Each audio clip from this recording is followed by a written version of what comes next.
Hey guys, what's going on? This is Brad from the Ed Army, and today I have another 5-minute theory for you. This is talking about Omega Shoutmon, and if Omega Shoutmon was meant to be an armor evolution. So without further ado, leave a like, comment, and subscribe. Join the Ed Army. We need you guys, and you will enjoy it. So here we go. So starting off with Omega or Omni Shoutmon, whichever you prefer, it is the ultimate form which was obtained, and it appears, so I'll just actually read the wiki of how it was written. Omega Shoutmon is a form obtained when Omegamon bestowed the legendary evolution upon a Shoutmon that released its boiling hot soul. In addition to its intense passion, it shines gold because its whole body is clad in the Omega in Force, a power received from Omegamon, and its build also has been crisp and sharp. So effectively, this is a Shoutmon that has essentially surpassed its limits and brought out its power through the use of or the assistance of Omegamon, and has brought it even more forward as now Omega Shoutmon bestows itself in Omega Inforce, which is something that actually is somewhat connected to Omegamon. I think there probably needs to be a little bit more explanation on the Omega Inforce itself, but I'll explain that in another video. Point is, and I want to get to the where I want this topic to begin, is that Omega Shoutmon, if you look at it design-wise, and if you even hear what I just said, it almost feels like you could see that Shoutmon could actually have used a Digimetal to receive the same power-up, and also this evolution itself, because as we know so far, Omega Shoutmon technically can Digivolve because it is an ultimate line, and we have seen throughout even Hunters itself, that after the Cross Wars ended, Shoutmon itself actually received enough power in its King version to sustain itself almost as a champion, acting as a champion, so that when it would normal Digivolve, it would actually turn into Omega Shoutmon.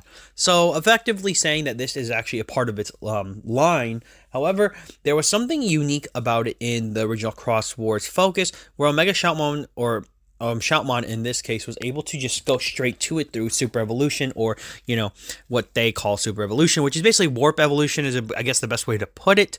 It would Warp Evolve into Omega Shoutmon. Now, the reason I want to bring this up is that although I do like that, I do think maybe there was some type of conceptual idea to give it a Digimetal or Digi Armor for that situation, because if we really look at how Cross Wars functions, it's a little bit different than most. So in Cross Wars, all the Digimon have the same level, which means that they don't actually, you know, it does not matter. So a champion could go and punch a Mega in the face, and if you looked confused, it'd mostly be because of how they did that anime itself. But hey, to each their own. My point on what I want to get at is that there was a lot of different Digimon that appeared in the anime from different, the different generations. So we had like Beelzemon appearing, we had Stingmon actually in an episode.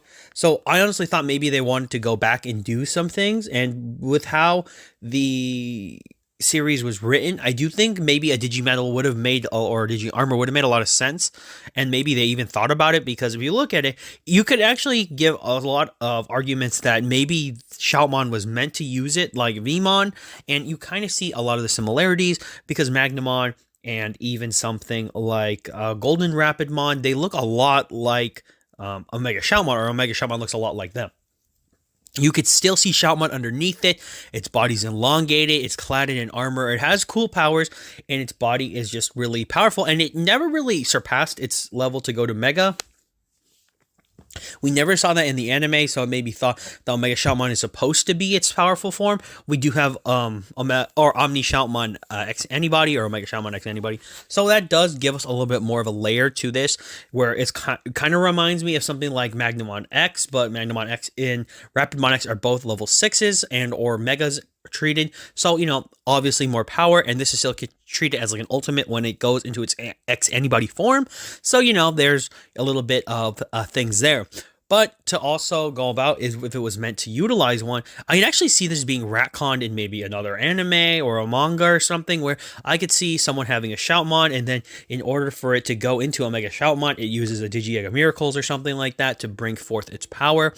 But ultimately, that's kind of where I'm going with it, guys. I just think it's really interesting, because we look at the design, we see some of the ways that it was meant to be and how it works inside of Cross Wars itself. There's a lot pointing towards this being the case of maybe this was an early draft of what they wanted to do, but maybe they scrapped it, but I don't know.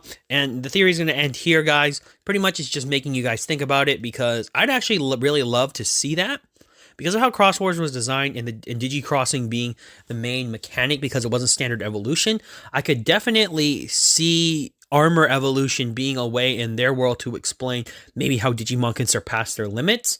And it would have been really neat to see that as like a reference, because I think the armors get, unfortunately, the cold shoulder a lot because a lot of people remember them from 02, but pretty much we don't really see them past that. And even in 02, the beginning, this is a little bit of a spoiler, but still, like, the armor evolutions don't appear at all in the movie and they're not really referenced at all. So, you know, kind of just shows that they're not really any integral to the rest of the story going forward. So, you know, just putting it out there, armors are cool. But that's it, guys. So, as always, this is Brad from the Ed Army signing off. And for all of you out there, to sign on.